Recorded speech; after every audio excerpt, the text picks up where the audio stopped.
ओमपुरी साहब, मैं आपसे पूछना चाहूंगा सबसे पहले, नाना पाटेकर साहब साफ कहते हैं कि पहले देश फिर कलाकार, देश के सामने हम कलाकार खटमल मात्र हैं, ये उनके शब्द हैं।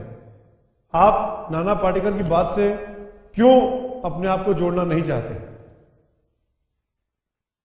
श्रीमान अवस्थी जी, एक तो मैं आपको 15 मिनट से सुन रहा हूं, आप स्टेटमेंट पे स्टेटमेंट देते जा रहे हैं, तो हमको काहे को कुर्सी से बांध के रखा है यार 15 मिनट से?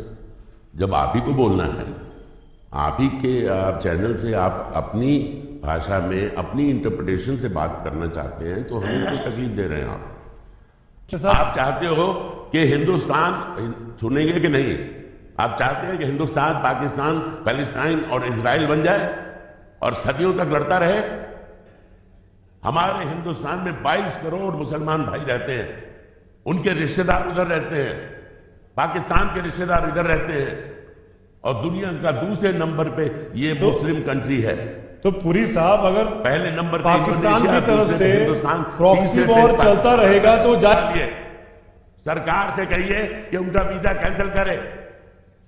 सलमान खान अरे आप फिल्म फेटर्निटी के लोग तो बॉयकॉट कर सकते हैं कि हम नहीं काम करेंगे। क्यों फिल्म फेटर्निटी कहने में एक आवाज में कह पाती है? क्यों? मैं मजदूर आदमी हूं, मैं काम करूंगा, और ये बहुत जरूरी है इस देश के लिए। आप लोगों को और कोई मुद्दा ही नहीं मिल रहा। पुरी साहब, अगर मैं गलत मुद्दा उठा रहा हूं तो मुझे फांसी पर लटका दीजिए।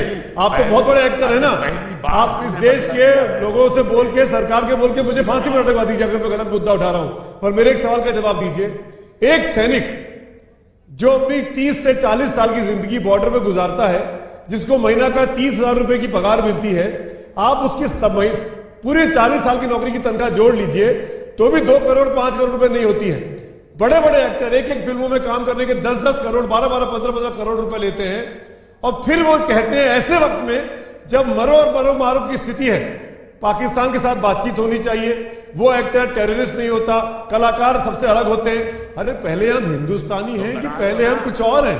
बना लो, अरे बना लो पैलेस्टाइन और इजराइल, पड़ोसी हो। बना तो हुआ है, 70 सालों से क्या हो रहा है? 70 सालों से क्या हो रहा है?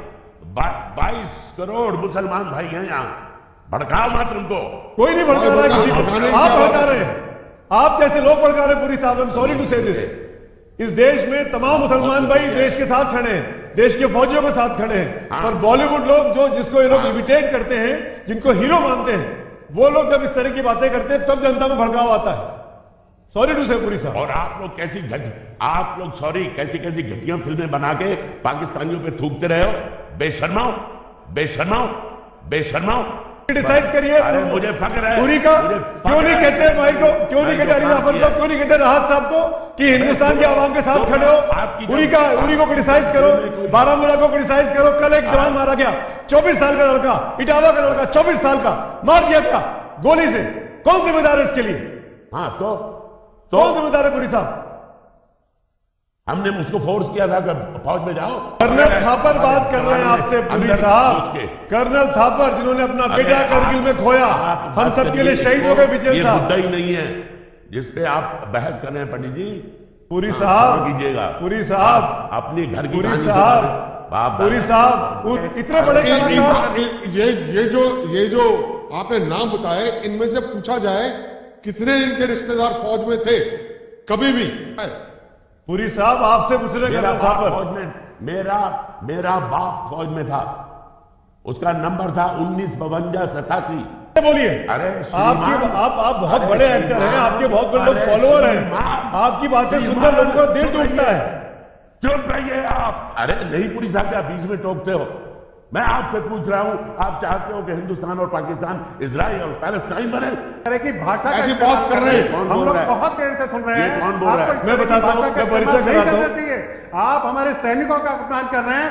एक पाकिस्तानी कलाकार के लिए, आप एक सलमान खान के लिए जो पाकिस्तानी कलाकारों का समर्थन करता है, आप उसके साथ काम करना चाहते हैं, आप उसके साथ पैसा कमाना चाहते हैं, इसलिए पूरी फौज को, पूरी सेना को आप साबित क्या करना चाहते हैं? क्या आप अच्छे कलाकार थे, लेकिन आप एक गंदे इंसान हैं। आप जैसा घटिया वागीश। इंसान हम लोगों की गर्दन को झुकाता है, हमारे सर को झुकाता है, और आप जैसे लोगों का बहिष्कार करना चाहिए। आपको अपने दिमाग का इलाज कराने की जरूरत है। आप मुसलमानों की बात करते हैं, आप फिलिस्तीन की बात करते हैं, आप इजराइल की बात करते हैं, आप समझते क्या है? अरे हिंदू और मुसलमान को झगड़ा लगाने का काम आप जैसे लोग करते हैं। आपको ये याद दिलाने की जरूरत क्यों पड़ी कि यहाँ पे 22 करोड़ मुसलमान हैं? क्या हम जानते नहीं है कि इस देश में 22 करोड़ मुसलमान हैं? और क्या हम जानते नहीं है कि इस देश के उस देश के लोग संबंध है, लेकिन उस देश के लोग आतंकवादी बन के हमारी सेना को मार रहे हैं, हमारे लोगों को मार रहे हैं, मुंबई में हमला करते हैं। आप मुंबई में ओमपुरी रहते हैं, साहब, अगर वागीश आप साहब बोल रहे हैं, मैं एक घर पे मिनट। कोई बम फेंकेगा, वागीश। तब आपको चलेगा क्या? या तभी वागीश। आपको समझ में आएगा? एक शहीद की शहादत को ओमपुरी जैसा व्यक्ति नहीं समझ सकता है तो कौन समझेगा? अरे ओमपुरी साहब, हम तो आपको संजीदा समझते थे, आपने मेरे देश की गर्दन झुका दी है। शर्म आनी चाहिए, और मुझे आगे से शर्म महसूस होगी कि ओमपुरी जैसा कलाकार मेरे शहर मुंबई में रहता है। अरे सेना को समझो, आपके तो पिता श्री सेना में थे, फिर भी आप सेना को नहीं समझ रहे हो। आप इस देश को समझना नहीं चाहते। आपने पता नहीं फिलिस्तीन और इजराइल कहां से समझ लिया है। आपको गृह युद्ध दिखाई दे रहा है, यहां देश पे हमला हो रहा है, यहां सेना पे हमला हो रहा है। आप किस तरह की बात करते हैं मिस्टर ओमपुरी साहब? आपको देश को समझने की जरूरत है, और इस तरह की वागीश। नालायक सोच वागीश। की मेरे देश को वागीश। जरूरत नहीं है मिस्टर ओमपुरी साहब। बागी सारस्वत एमएनएस की नेता, एक मिनट, मेरे पास और गेस्ट भी है, उनके बात करता हूं। पुरी साहब, अगर आप बोलना चाहते हैं, जवाब देना चाहते हैं बागी सारस्वत का, तो 30 सेकंड है आपके पास। मेरे पास और पैनलिस्ट भी हैं, आप जवाब देना चाहें तो आप दे दीजिए। मैं 20 सेकंड में जवाब दूंगा आपको। आप यहां 10, 15, 20, 25 जितने भी हिंदुस्तानी तैयार कर सकते हैं, जो अपने शरीर पे बम बांध के पाकिस्तान में जाके कुछ उड़ा फुड़ा के आए, तो उन्हें तैयार कर दीजिए। धन्यवाद, बहुत बहुत। क्या जवाब दिया पुरी साहब, क्या जवाब दिया है आपने? उनको appreciate